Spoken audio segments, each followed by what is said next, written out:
ასამბლეის პრეზიდენტი ერთი წლის ვადით ავსტრიელი ქრისტინე მუტონენი გამხდარიყო და არა საქართველოს პარლამენტის წევრი გიგი წერეთელი.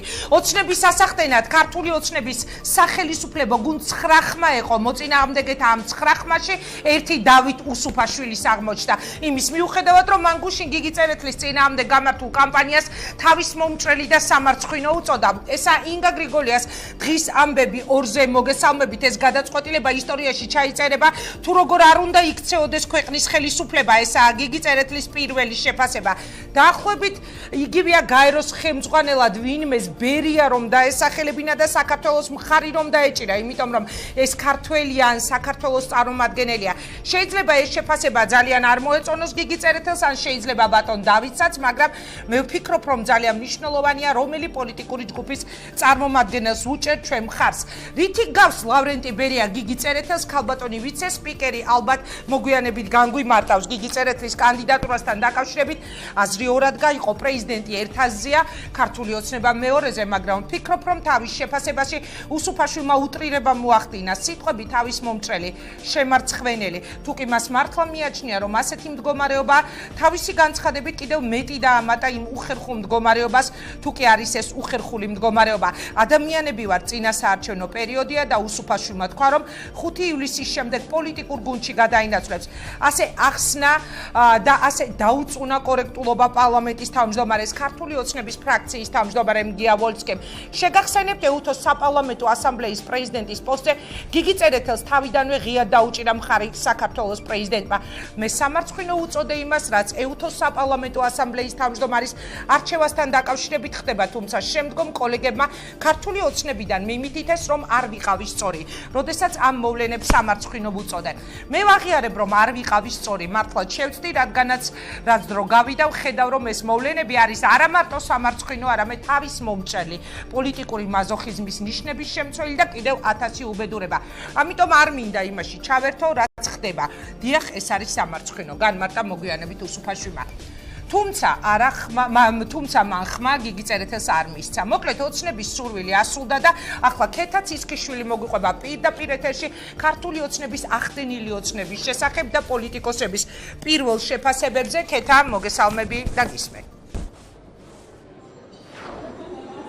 დიახ, დაახლოებით 1 საათის წინ გახდა ცნობილი, რომ ეუთოს საპარლამენტო ასამბლეის ახალი პრეზიდენტი ავსტრიელი კრისტინა მუტენენია. გიგი წერეთელი ამ არჩევნებში 73 ხმა მიიღო და ის ვერ გახდა 1 წლის ვადით ეუთოს საპარლამენტო ასამბლეის პრეზიდენტი. სულ ცოტა ხნის წინ გააკეთა მან მედიასთან პირველი კომენტარი, როგორც ის ამბობს, ძალიან კარგია საქართველოს იმიჯისთვის ის, რომ ქართველმა კანდიდატმა ძალიან მცირე რაოდენობით წააგო ეუთოს საპარლამენტო ასამბლეის პრეზიდენტის არჩევნები, თუმცა განმარტავს, რომ მის წაგებასთან დაკავშირებით ძალიან ბევრი სხვა ფაქტორი არსებობდა. გიგი წერეთელი კონკრეტულ ფაქტებზე არ საუბრობს, თუმცა ამბობს, რომ მმართველმა გუნდმა კვლავ პარტიული ინტერესები დააყენა ქვეყნის ინტერესებზე მაღლა. გიგი წერეთელს საკუთარი გუნდის წევრებიც ეთანხმებიან, ნაციონალური მოძრაობის წევრმა გიორგი კანდელაკმაც ისაუბრა დღევანდელ შედეგებზე და განმარტა, რომ ქართულმა ოცნებმა ყველაფერი გააკეთა იმისთვის, რომ გიგი წერეთელს დღეს ეუთოს საპარლამენტო საპრეზიდენტო არჩევნებში არ მოეგო. შეიძლება ყოფილიყო უკეთესი ამბავიც საქართველოსთვის, მაგრამ ჩვენმა სახელისუფლებო გუნდმა სხვანაირად იფიქრა. მე ახლა ნამდვილად არ დავიწყებ საქმის გარჩევას. ყველაფერი ვიცი, მე დღეს გამოვხატე ჩემი განწყობა, მიულოცე კანდიდატებს. დიდი მხარდაჭერა მქონდა, მეორე ტური გაიმართა. სამწუხაროდ ბევრი ჩემი მხარდაჭერი გუშინ წავიდა. ამერიკის შეერთებული შტატების დელეგაციიდან, გერმანიის სხვა დელეგაციებიდან მათ მოუხდათ ეს თქვათ რეისების გადაცვლა. ამან იმოქმედება ვიცოდი, რომ მეორე ტური რთული იქნებოდა, პლუს ამას დაემატა კიდევ გარკვეული სამუშაო, რომელმაც როგორ იმოქმედა ამის ანალიზს გავაკეთებ, მაგრამ თავარი გითხარი ჩემთვის, თავარი რეზოლუცია, რომელიც ჩვენ მივიღეთ, ასამბლეა, რომელიც ჩვენ ჩავატარეთ და მე დღეს გამოსვლა მქონდა, რომელიც დავამთავრე კარგი აზრით, რომელსაც ყოველთვის ვეთანხმები, რომ მე არ ვაგებ, ვიგებ ან ვსწავლობ. ეხლა მე ვისწავლე ბევრი რამ, მათ შორის საკუთარი ხელისუფლების სახელმწიფო პარტიისგან და ვეცდებით, რომ ეს ნასწავლი გამოვიყენოთ ჩვენს მომავალ საქმიანობაში. ის მიმართვები, რომელიც იყო ჩემს საწინააღმდეგოდ, ევროპის სახალხო პარტიის საწინააღმდეგოდ, არ მინდა დღეს ამაზე საუბარი, ძალიან გთხოვთ, არავის არ გაუსწორებ ანგარიშს. ეს საკითხი, როგორც ერთ-ერთი ქრესტომატიული მაგალითი შევა, ალბათ ეუთოს ისტორიაში ან ასამბლეის, შეიძლება სხვაგანაც, როგორ არ უნდა იქცეოდეს ხელისუფლება ქვეყანაში, როდესაც ასეთი ვითარებაა, როცა მის წარმოადგენელს ამ ვითარებაში მყოფი ქვეყნის აქვს რეალური შანსი დღეს დაგვანახა კენჭისყრამ, რამდენად რეალური იყო ჩემი მოგება და ფაქტორების, სხვა ფაქტორების გამო ის ასე არ მოხდა. ხელა მასშტაბის და დონის ორგანიზაციაში საქართველოს წარმომადგენლის მეორე ტურში გასვლა და მხოლოდ მცირე სხვაობით დამარცხება არის უკვე უდიდესი წარმატება საქართველოსთვის. ეს იყო შანსი საქართველოსთვის, რათა ამხელა საერთაშორისო დონეზე მთელი სიმწვავით დამდგარიყო ჩვენი ქვეყნისთვის მნიშვნელოვანი საკითხები, როგორიც არის ჩვენი ტერიტორიების დეოკუპაცია, როგორიც არის დევნილთა დაბრუნება, როგორიც არის ჩვენი სუვერენიტეტის საკითხები. სამწუხაროდ ამ შემთხვევაშიც ჩვენი მთავრობისთვის უფრო მნიშვნელოვანი აღმოჩნდა ვიწრო პარტიული ინტერესი, ვიდრე ქვეყნის ინტერესი, ქვეყნის სუვერენიტეტის ინტერესი. გიგი წერეთლის კანდიდატურასთან დაკავშირებით ბოლო დღეების განმავლობაში პოლიტიკურ წრეებში ძალიან ხმაურიანი განცხადებები კეთდებოდა და მმართველი პარტიის წევრები ღიად აფიქსირებდნენ იმას, რომ ისინი გიგი წერეთლის კანდიდატურას მხარს არ უჭერდნენ და როგორც ამბობდნენ, ეუთოსთვისაც და საქართველოსთვისაც კარგი იქნებოდა თუ ავსტრიელი კანდიდატი გახდებოდა პრეზიდენტი. ამასთან დაკავშირებით დღეს დავით უსუფაშვილმა მედიასთანაც ღიად განაცხადა ის, რომ მან ქართულ კანდიდატს მხარი არ დაუჭირა და ხმა ავსტრიელ კრისტინა მუტენენის მისცა. ამასთან დაკავშირებით ასევე დღეს ნაციონალური მოძრაობის წევრებმა დილით გაასაჯაროვეს, ასე ვთქვათ, წერილი, რომელიც როგორც პარტიაში ამბობენ, სოციალ-დემოკრატების ლიდერმა გია ჟორჟოლიანმა ეუთოში სხვადასხვა დელეგაციების წარმომადგენლებს გაუგზავნა. წერილში მოწოდებულია, რომ მათ მხარი არ დაეჭირათ გიგი წერეთლის კანდიდატურისთვის. ამასთან დაკავშირებით ჩვენ მმართველი გუნდის და ეუთოს საპარლამენტო ასამბლეის ქართული დელეგაციის წევრებს ვკითხეთ, გიავლოსკიმ განმარტა, რომ ყველა ადამიანს აქვს საკუთარი აზრი და ეს აზრი შეუძლია სხვადასხვა ადამიანებს გაუზიაროს. მქონდა საკმაოდ ინტენსიური კონსულტაციები, მონაწილეობდი ლიბერალ-დემოკრატიული ჯგუფის ფრაქციის ეგიდით გამართულ საუბრებში, გეგმებში და მათთან ერთად ჩავთვალეთ, რომ ეუთოს საპარლამენტო ასამბლეის ხელმძღვანელი მომავალი 1 წლის განმავლობაში უკეთესია თუ იქნება ქალბატონი კრისტინე მუტონენი, ავსტრიელი ვიცე-სპიკერი ასამბლეის და ეს იქნება კარგი ეუთოსთვის და ეს იქნება კარგი საქართველოსთვისაც. ყველა პარტიებს თავის პოზიციები აქვს და გასაკვირი იმაში არ არის, რომ თუ ამ პოზიციებს გამოხატავენ ან წერილობით, ან განცხადებით, ან თუნდაც დელეგაციებთან საუბრით, რასაც ნაციონალური მოძრაობა საკმაოდ აქტიურად მიმართავს. არის კიდე თემა, რომელიც ეხება სახალხო პარტიის და რუსეთის პოზიციების დაახლოება. ორი აზრი არ არსებობს, რომ რუსეთის დელეგაცია მხარს დაუჭერს ნაციონალური მოძრაობის კანდიდატს და ეს რასაკვირველია მათ ინტერესებში რჩება გამომდინარე იმ განცხადებებიდან, რასაც მოგახსენებთ. გიგი წერეთელი დღეს ეუთოს საპარლამენტო ასამბლეის პრეზიდენტი ვერ გახდა, მან 73 ხმა მიიღო, როგორც უკვე გითხარით, არჩევნებში და სამწუხაროდ ავსტრიელ კანდიდატ კრისტინა მუტენენისთან დამარცხდა, როგორც გიგი წერეთელმა ჩვენთან საუბარში განმარტა, ის უკვე შემდეგი 2 წლის განმავლობაში რჩება ეუთოს საპარლამენტო ასამბლეის ვიცე-პრეზიდენტად და საკუთარ საქმიანობას ეუთოში კვლავ გააგრძელებს. მადლობა ქეთა ჩართვისთვის და ბოლო ინფორმაციისთვის. ეს იყო ქეთა ციცქიშვილი. მაშას ოცნებამ თავისი გაიტანა. შეგახსენებთ მიზეზს, რატომაც სახელისუფლებო გუნდი გიგი წერეთლის პრეზიდენტობას ეწინააღმდეგებოდა. 2016 წლის 8 ოქტომბერს საპარლამენტო არჩევნებში ეუთოს საპარლამენტო ასამბლეა ერთ-ერთ მთავარ სადამკვირვებლო მისიას წარმოადგენს. სახელისუფლებო გუნდი კი მიიჩნევს, რომ სახეზე იყო ინტერესთა კონფლიქტი გიგი წერეთლის შემთხვევაში.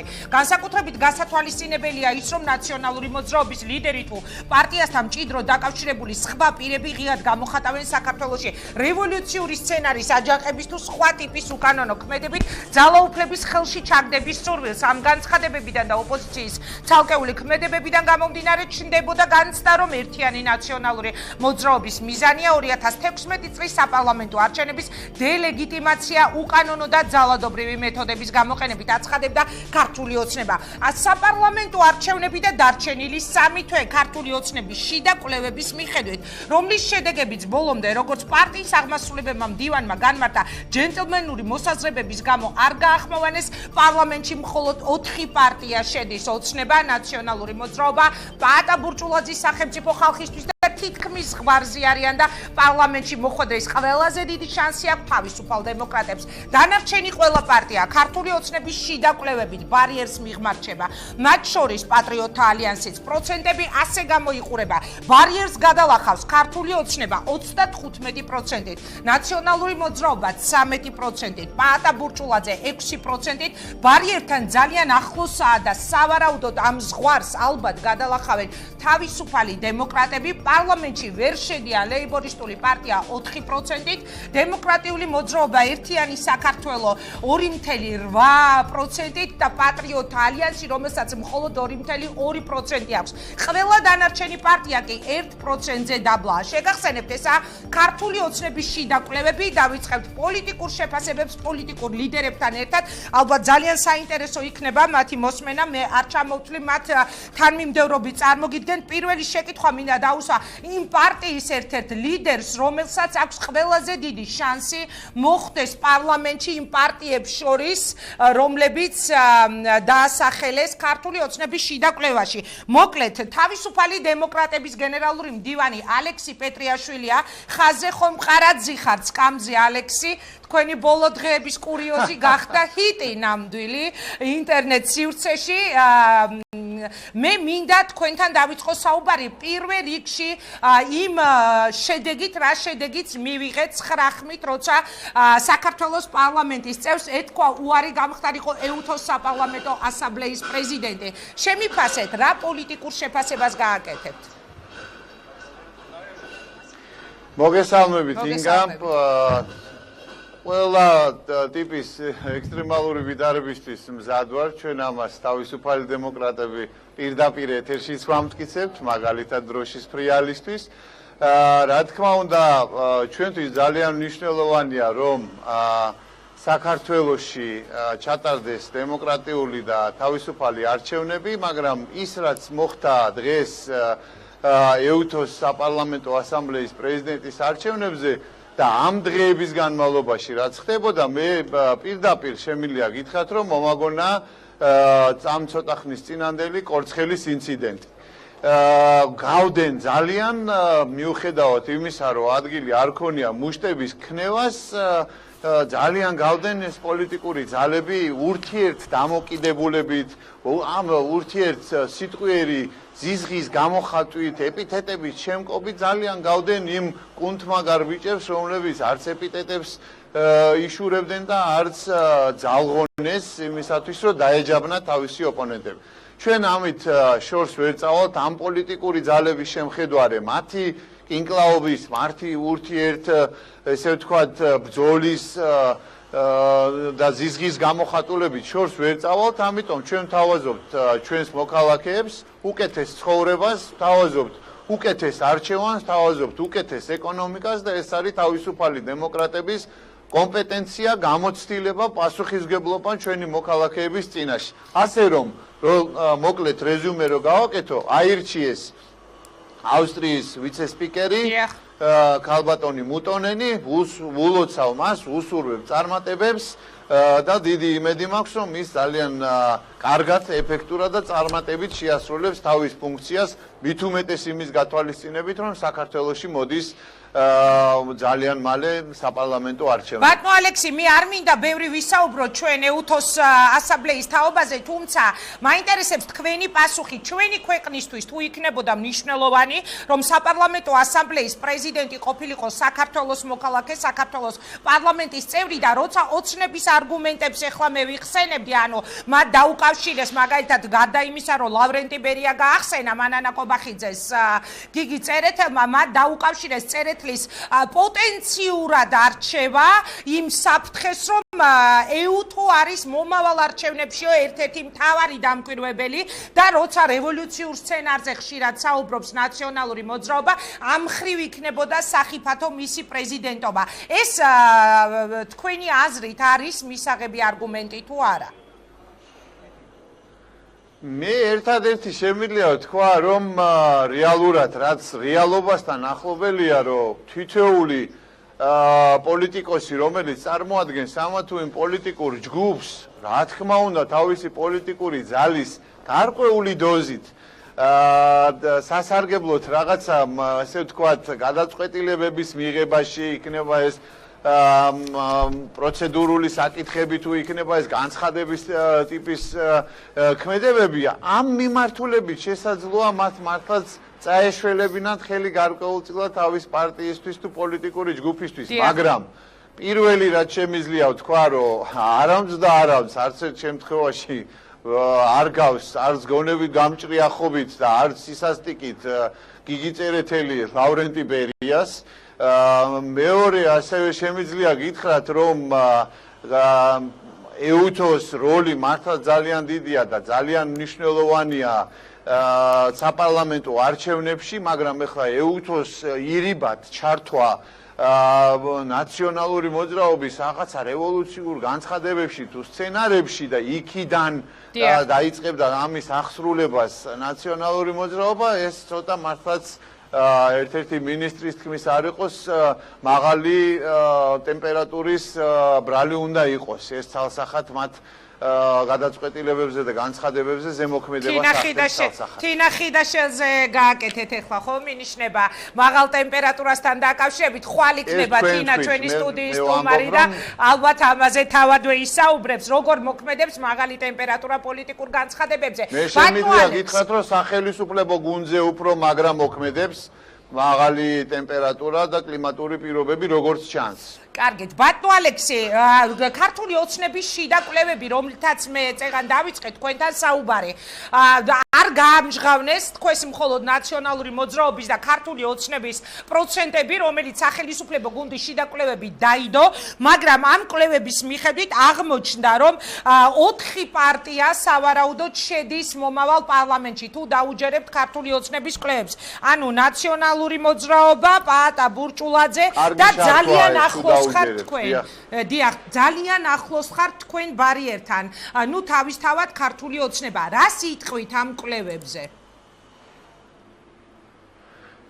ეს მე კარგა ხანია მესმის სხვა ეთერშიც განვაცხადეს სხვათა შორის უფრო კურიოზულში, მაგრამ ასევე მინდა გითხრათ, რომ მესმის ხშირად პროპაგანდის ნაწილია, რომ აი საზოგადოება შეაჩვიონი მას, რომ აი ბარიერთან ახლოს არის. დიდი ხანია ეს ვიცი, ივანიშვილის ემისრები, სახელმწიფო ძალის წარმომადგენლები, აი ბარიერს ალბათ გადალახავენ ეს კითხვის ნიშნები, რომ გაჩნდეს კვლევების ცვენა, ნამდვილად სკამების ცვენასთან ერთად კვლევების ცვენაც მატულობს ინტენსიურად და ვისაც არ ეზარება ახლა ყველა კვლევას ატარებს, ყველა კვლევას დებს, კვლევები ძალიან მრავალფეროვანია, დაინტერესებული ადამიანი რა თქმა უნდა იქიდან შესაბამის ტენდენციებს ხედავს, შესაბამის ინფორმაციას იღებს, თითოეული კვლევის დამკვეთი თავის ესე ვთქვათ თავისთვის საინტერესო უპირატესი სასარგებლო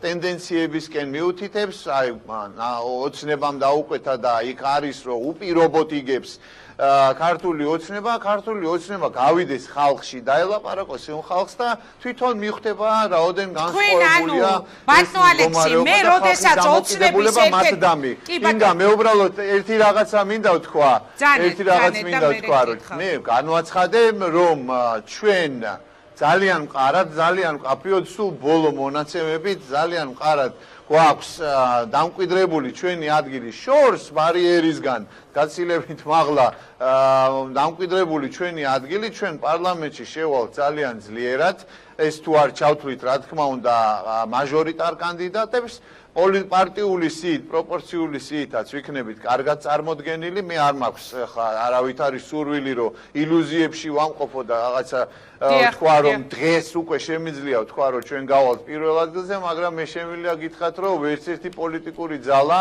ვერ ჩამოაყალიბებს დამოუკიდებლად მთავრობას და ჩვენ გვექნება ძალიან მნიშვნელოვანი სიტყვა საქართველოს მომავალ პარლამენტში და საქართველოს მომავალი მთავრობის ერთი კითხვა და უნდა დაგემშვიდობოთ, ანუ როდესაც მე ამ ინფორმაციის მოძიებაში ვიყავი, თვითონ ქართული ოცნებიდან ერთ-ერთმა ჩემ ასე ვთქვათ, წყარომ, რომელმაც დაგვიდასტურა ეს ინფორმაცია, არ დავასახელებ, რასაკვირველია, სახელს და გვარს მითხრა, რომ არა, 3 არა, გადის რეალურად 4 პარტია. ანუ თვითონ ქართულ ოცნებაში არის ამის განწყობა, რომ თქვენ შედიხართ პარლამენტში, მაგრამ თქვენ რა ინფორმაცია გაქვთ, თქვენ მეორე ადგილზე გახვალთ, თუ თქვენ შეხვალთ რიგით მოკრძალებულ ფრაქციად, თუნდაც იმ მაჟორიტარების გათვალისწინებით. მე ინფორმაციაც მაქვს და ამბიციაც ინგა რომ განგიცხადოთ რომ საქართველოს პარლამენტში მომავალ პარლამენტში თავისუფალი დემოკრატები შევლენ ძალიან სუკეთ ძალიან ძლიერად არ მინდა ახლა აქ ადგილების და როლების განსაზღვრა სამ თვეში კიდევ რა მოხდება 8 ოქტომბრამდე ამას ჩვენ მოვლენები გვიჩვენებს ჩვენ აქტიურ ფაზაში შევდივართ დღეს გვაქვს ახალი ლოგოს პრეზენტაცია წარვადგენთ თბილისის ძალიან ძლიერ შემადგენლობას ძველი ძლიერი გამარჯვებული სახეებით რომლებმაც წინა ხელისუფლების რეჟიმის პირობებში შეძლეს გამარჯვების მოპოვება მაჟორიტარულ ოლქებში ასევე ახალი ძალიან კარგი საინტერესო სახეები ჩვენ გვაქვს შეთავაზება ჩვენი მოქალაქეებისადმი რომ მიიღონ უკეთესი ეკონომიკა რათა მათ ჰქონდეთ უკეთესი ცხოვრება ირაკლი ალასანი აყვავს დღეს შვიცაძე დღის ამბებში და ის ისაუბრებს უკვე ამ დეტალებში 250 ლარიანი საარსებო მინიმუმი 300 ლარიანი პენსია და 500 ლარიანი მინიმალური ხელფასი ამაზე ყველაფერზე მე იმედი მაქვს და დარწმუნებული ვარ რომ თქვენთანაც მომიწევს მომავალში საუბარი და ამის კიდე უფრო ცლად გაშლა მაგრამ კიდევ ერთხელ ვიძახი ხმებსაც წიწილებსაც სკამებსაც შემოდგომაზე ითვლიან მე დარწმუნებული ვარ ჩემი პოლიტიკური ძალა თავისუფალი დემოკრატები ძალიან სერიოზულად იქნება წარმოდგენილი პარლამენტში ეს სხვა მინერვიულოს გადალახავს თუ არ გადალახავს ბარიერს და სხვა მინერვიულოს გავა თუ არა თუ ვერა მოქალაქეებთან შესახვედრად ოცნება მაგკვლევების კეთებას ჯობია ის კვლევები აკეთოს რომელ პოლიტიკოს მიესწრება მოქალაქეებთან და რომელს არა ბევრი ესეთი ნამდვილად არ ეყურება ამიტომაც არიან ახალი სახეების ძიებაში და აქვთ ეს კრიზისი ახალი სახეების მოძიების მე დარწმუნებული ვარ რომ პარლამენტში მოხდება ჩვენი სახით ის ძალა რომელიც ზრუნავს მოქალაქეებზე რომელსაც უნდა მოქალაქეებისთვის უკეთესი ცხოვრება და უკეთესი გარემო მათი არსებობისთვის მადლობა ბატონო ალექსი მე წარმატება მინდა გისურვოთ სკამები დავითვალოთ უკვე თქვენი შემოდგომაზე 8 ოქტომბრის შემდეგ რაც შეეხება 250 ლარიან 300 ლარიან 500 ლარიან დაპირებებს ამაზე უკვე მე ჩემს შეკითხვებს ირაკლი ალასანიას დაუსვავ დღეს შვიცაძე ის იქნება ჩვენი სტუმარი და ალბათ არაერთხელ ვისაუბრებთ ეს რეალობაა თუ წინა საარჩევნოდ იყო საჭირო ამ დაპირებების გაცემა წარმატებები ალექსი პეტრიაშვილი გვერდებოდა პირდაპირ ეთერში თავისუფალი დემოკრატების გენერალური მდივანი ახლა კი გადავდივარ ზურაბ ჯაფარიძესთან შეკითხვით გირჩის ლიდერი